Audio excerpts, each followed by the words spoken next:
കൺമണി സീരിയലിന്റെ latest promo വിശേഷങ്ങളിലേക്ക് എല്ലാവർക്കും സ്വാഗതം. അങ്ങനെ കൺമണിയുടെ പിണക്കം മാറ്റാൻ വേണ്ടിയിട്ട് കൃഷ് വരുന്നുണ്ട് കേട്ടോ അവളുടെ അടുത്തേക്ക്.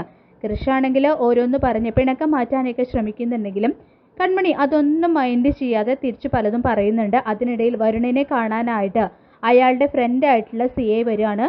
കൺമണി അയാളെ കാണാൻ വന്നതും മർദ്ദിക്കാൻ ശ്രമിച്ചതും ഭീഷണിപ്പെടുത്തിയത് എല്ലാം അയാളുടെ മനസ്സിൽ കിടക്കുന്നുണ്ട്. അതുകൊണ്ട് അയാൾ CAക്കരികിൽ വേറൊരു ആവശ്യം പറയാണ്.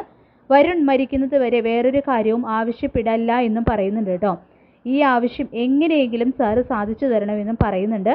ഇതേ സമയം ഈ ആഗ്രഹത്തിന് വേണ്ടിയിട്ട് കുറച്ച് വളഞ്ഞ വഴി പോകേണ്ടി വരുമെന്ന് പറയുന്ന CAയോട് ആ വഴിയൊന്നും വളയണ്ട സാറേ, നേരെ പോയിട്ടോ ഒന്നും നടക്കുന്നില്ല, അപ്പോൾ വളഞ്ഞ വഴി പോയാൽ നടക്കുമോ സാർ? ഒരു കാര്യം ചെയ്യുക, നേരെ വഴി തന്നെ ഞാൻ പറഞ്ഞ കാര്യം ചെയ്യാൻ നോക്കുക.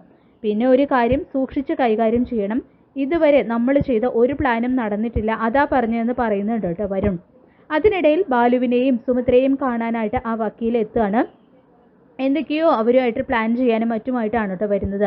അപ്പോൾ വക്കീലാണെങ്കിൽ എന്തോ ഒരു കാര്യം പറയുമ്പോൾ എന്ത് ചെയ്യണമെന്ന് വക്കീൽ പറയുന്നതെന്ന് ചോദിക്കുകയാണ് സുമിത്ര.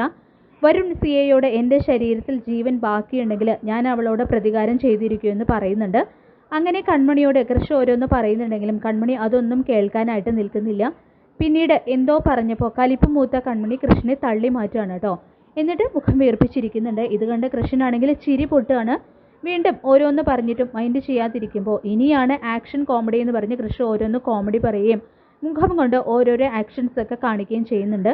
പിന്നീട് ഏതോ ഒരു നിമിഷത്തിൽ അവൻ്റെ നിഷ്കളങ്കത കണ്ടിട്ടോ മറ്റോ പഴയ സ്നേഹം ഇരട്ടിയായിട്ട് കൃഷ്ണനോട് കൺമണിക്ക് തോന്നി. അവൾ ഓടി വന്ന് കൃഷ്ണനെ കെട്ടിപ്പിടിക്കുന്നുണ്ട്. ഇത് കണ്ട് കൃഷ്ണ ആകെ സന്തോഷമാവാണ് കേട്ടോ. അങ്ങനെ കെട്ടിപ്പിടിച്ച് കൺമണി കരയാണ്.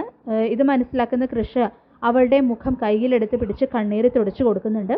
എന്ത് വന്നാലും നിന്റെ കൂടെ ഞാനില്ലേ പെണ്ണ് എന്നാണ് കേട്ടോ ആ തുടച്ചു കൊടുക്കലിൻ്റെ അർത്ഥം.